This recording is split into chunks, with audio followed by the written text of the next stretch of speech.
Thank you, Annika, and good afternoon, everyone, church family. I'm Mike Morrison.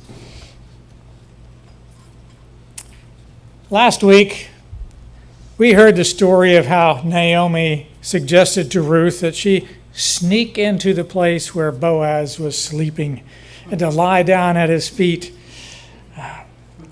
In that ancient society, women didn't normally propose marriage, so we can't really expect that there would be a recognized way of going about it. I think Naomi was just making this up. When Ruth said, "Spread the corner of your garment over me," she was asking to come under his protection.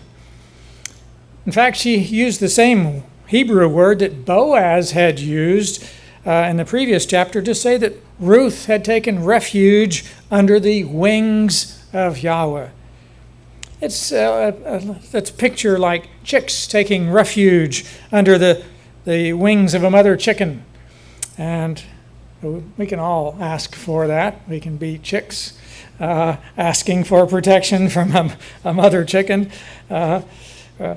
Ruth is asking here in that nighttime scene, Ruth is asking to take refuge under the wing of Boaz.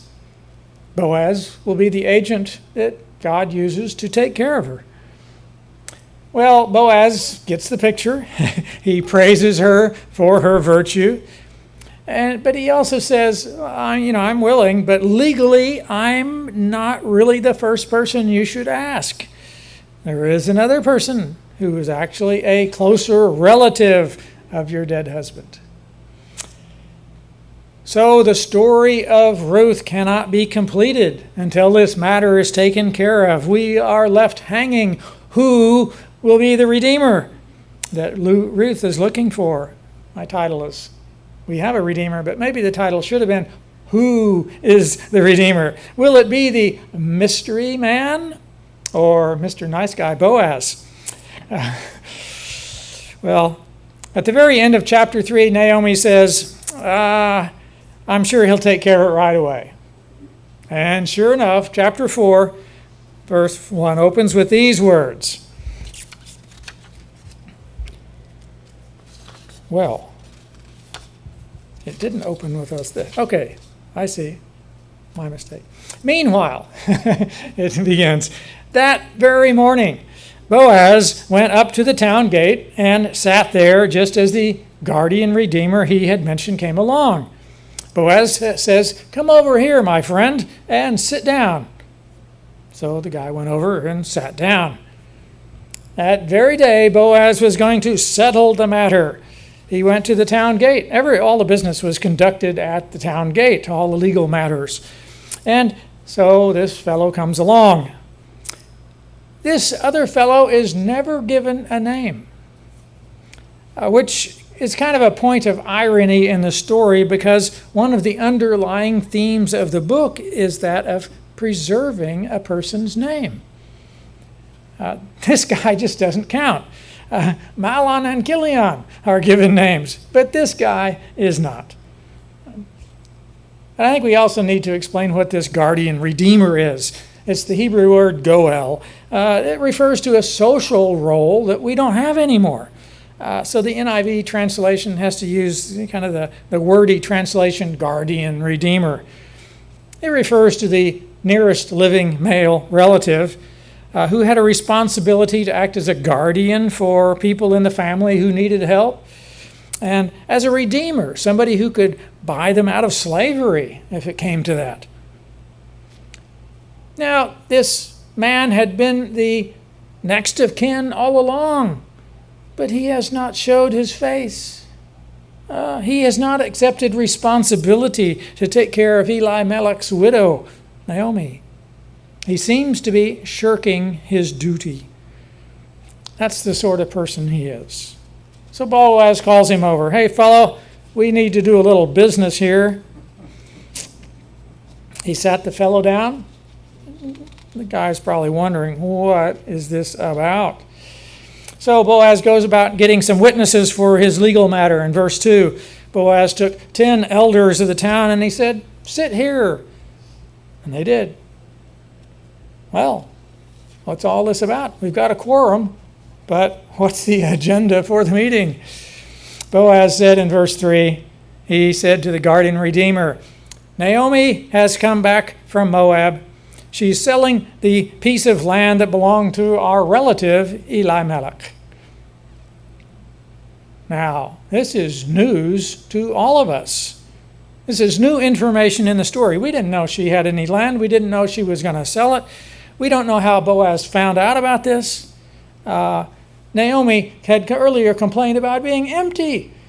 Here she is, a landowner. Okay, she wants to sell the land, or in modern terms, she'd be selling a lease to use the land until the next Jubilee year, when all the lands in Israel would return to the original family that owned them. So Naomi has some resources, maybe not a lot, something significant anyway. She can use that money to support herself and Ruth. Maybe Naomi didn't actually know that she had the land to sell. She thought she was empty. Boaz knew something she didn't, and he's speaking on her behalf. And there's a strategy in the way that Boaz mentions this. He is starting off with the business deal that would seem the most attractive to the other fellow.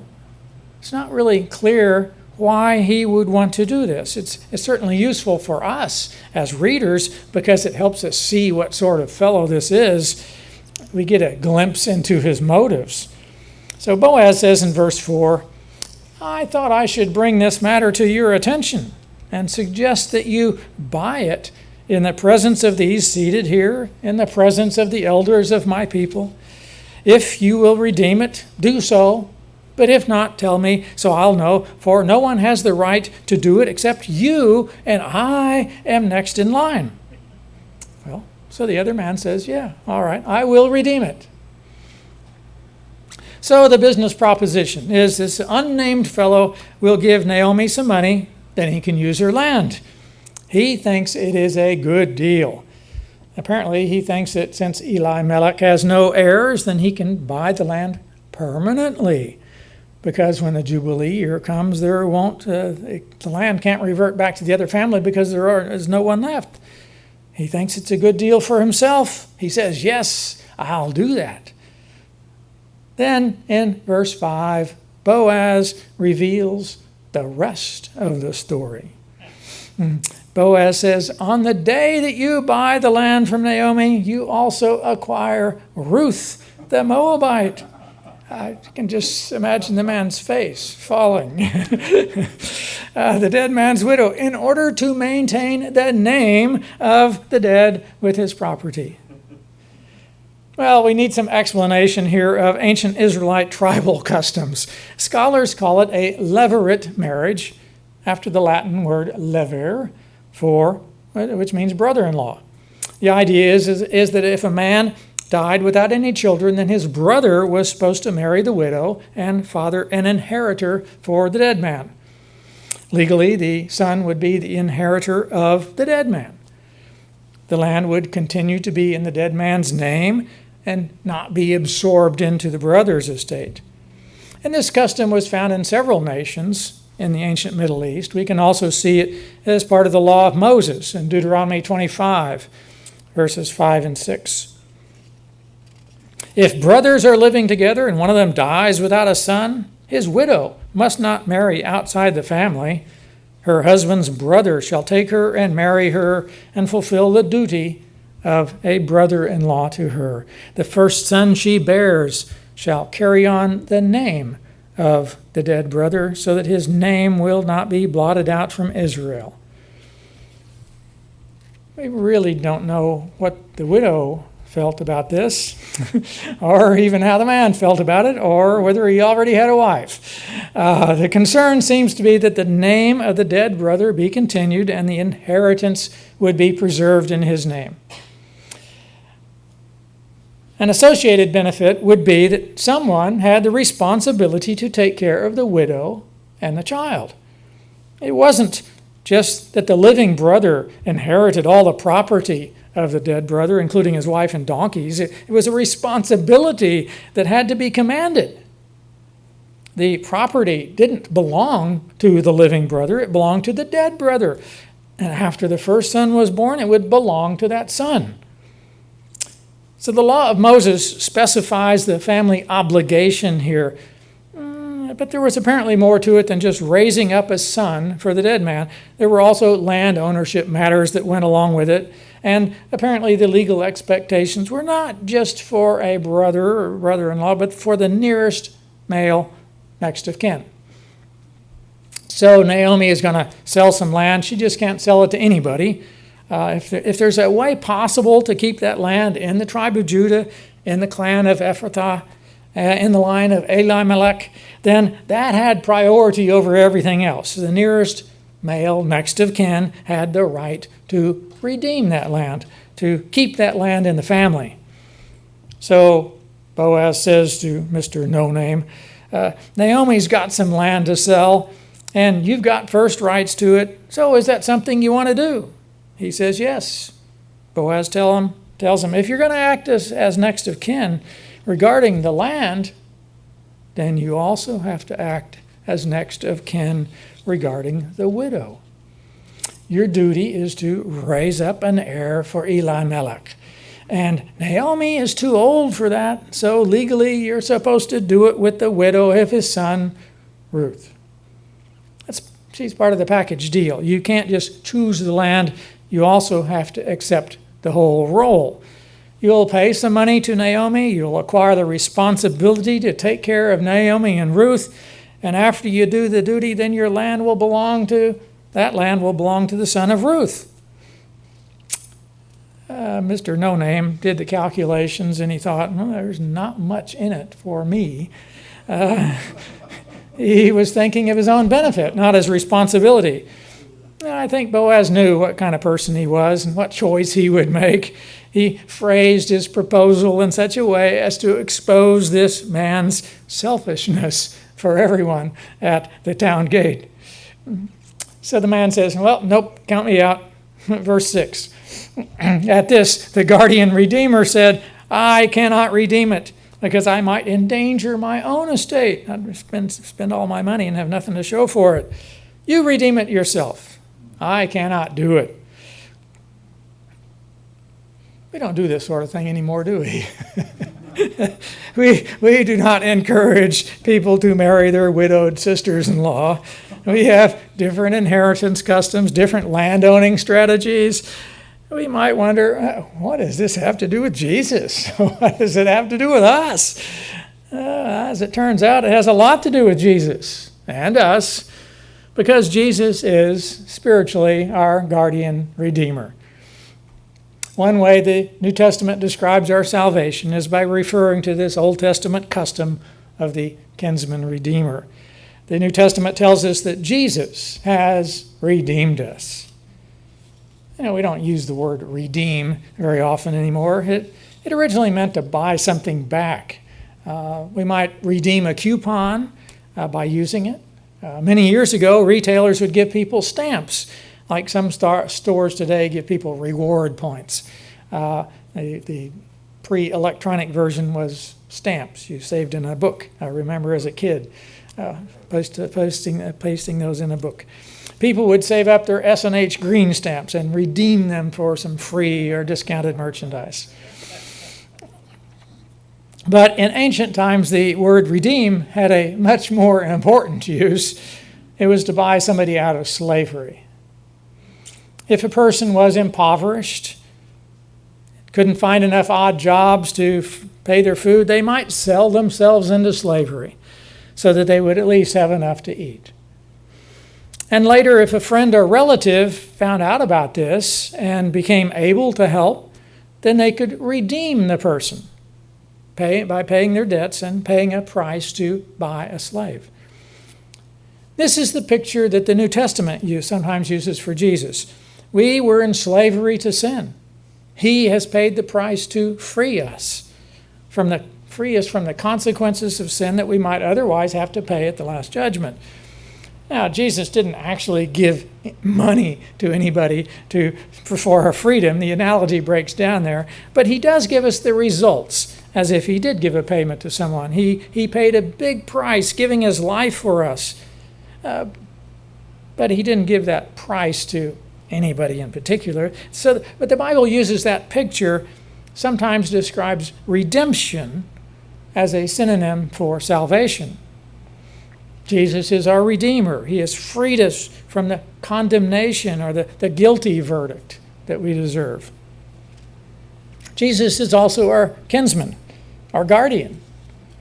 The book of Romans describes him as the second Adam. The first Adam was the ancestor of all humans. He represented all humans.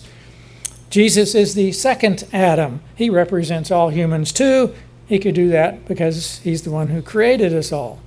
And in this analogy, the nearest kinsman Adam was disqualified from being our Redeemer. Jesus stepped in to do it for us. He's our guardian, taking care of us when we cannot take care of ourselves. He puts his wings over us. So here in the story of Ruth, we can rejoice. We have a Redeemer. Mr. No Name won't do it. He's a bad example of someone who was only looking out for his own interests. But the good news is that Boaz has secured the right to do it. He's the good example, the one who accepted responsibility even if it was going to cost him to help somebody else out. Spiritually, we have a Redeemer who rescues us from a predicament that we could not get ourselves out of. Jesus has paid the price, even an extreme price. He was willing to give up his own estate in order that we might have one. He gave up his riches so that we might be rescued out of poverty and become part of his family. Well, we're only in the first third of the chapter, Ruth 4. Let's go back and see some more about it. In verse 7, the narrator puts in a word of explanation about a social custom that was so old that his readers might not understand it. It's like those S&H green stamps. I just had to explain what a guardian redeemer was because we don't have that role in our society today. Even back then, the narrator had to explain an even older custom as part of the story. And when the book Ruth was written, he could have eliminated that, but he chose to include it, keep it in there, and then to explain it.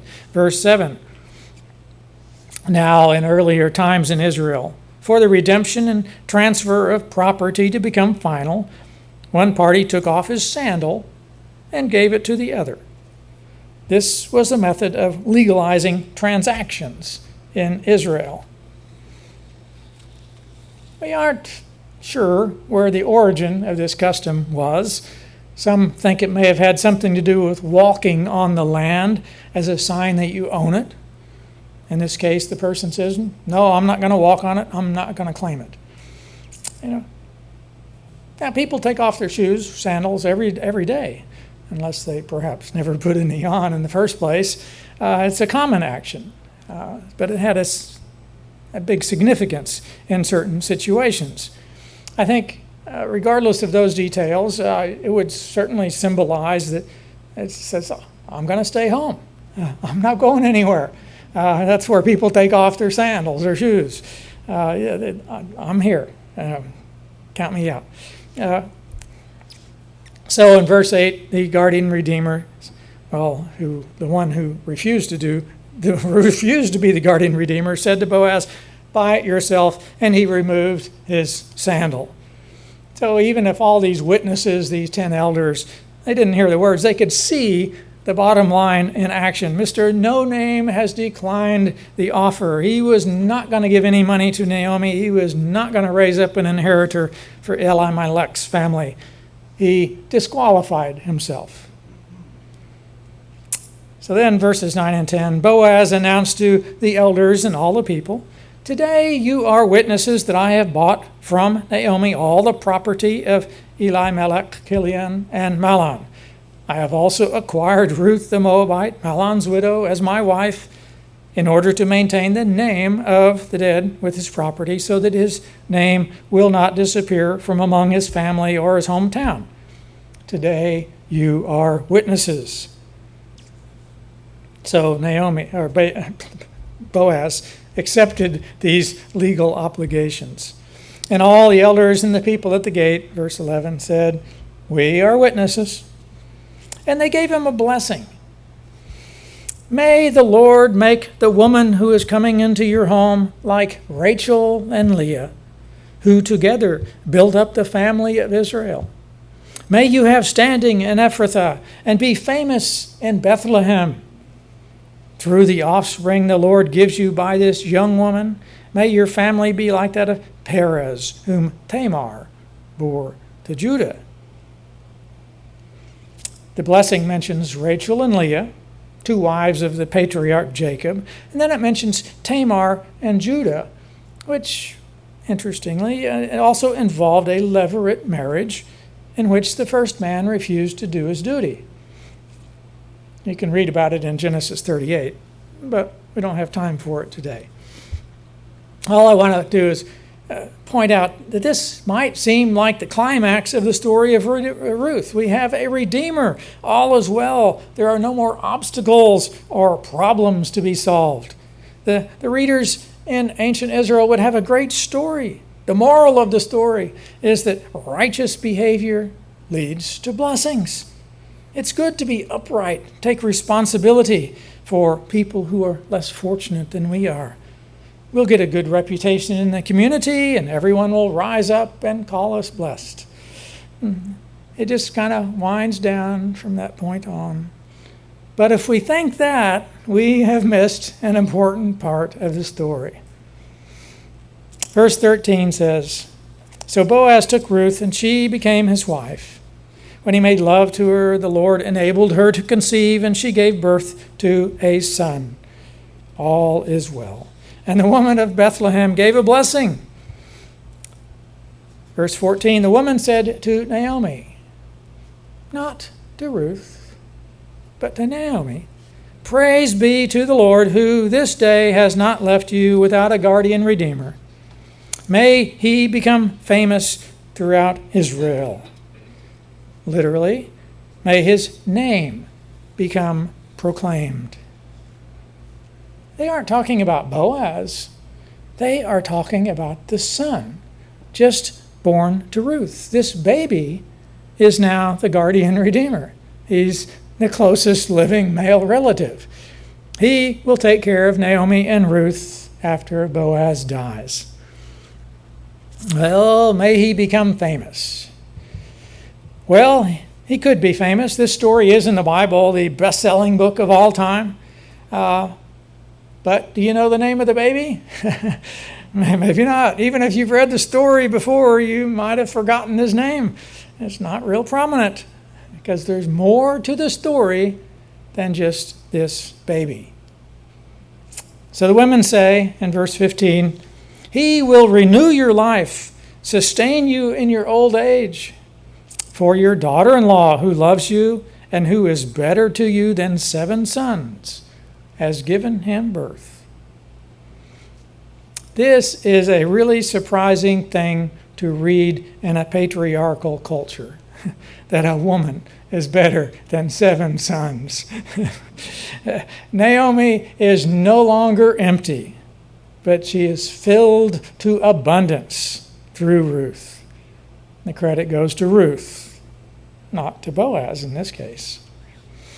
Then Naomi, verse 16, Naomi took the child in her arms, we still don't have a name, and cared for him. Verse 17, the women living there said, "Naomi has a son," and they named him Obed, which means worshiper. He was the father of Jesse, the father of David. That's the real kick in the story. The story was preserved in ancient Israel not just because it was a nice story with a happy ending, but because it ended with David.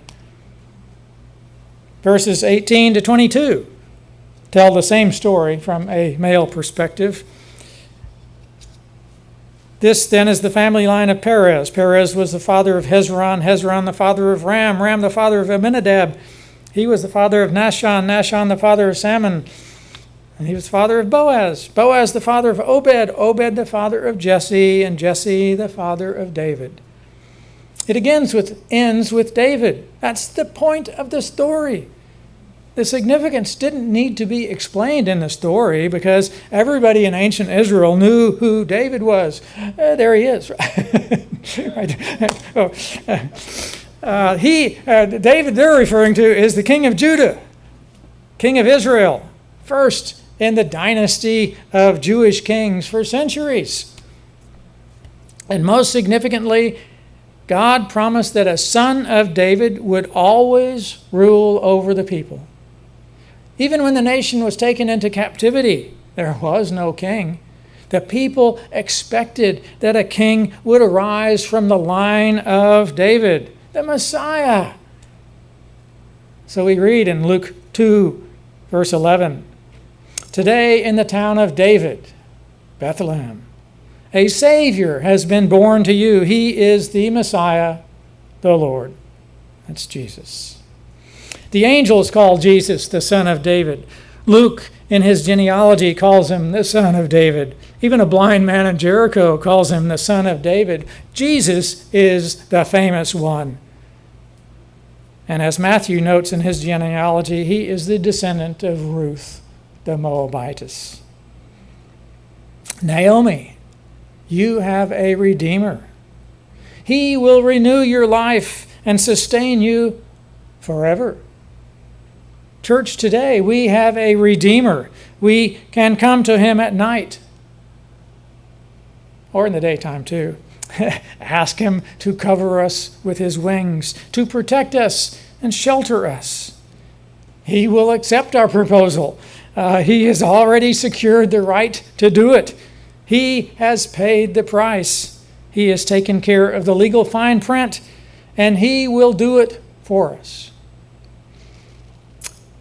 How shall we respond to such a gift? I suggest we should take off our shoe. I mean it.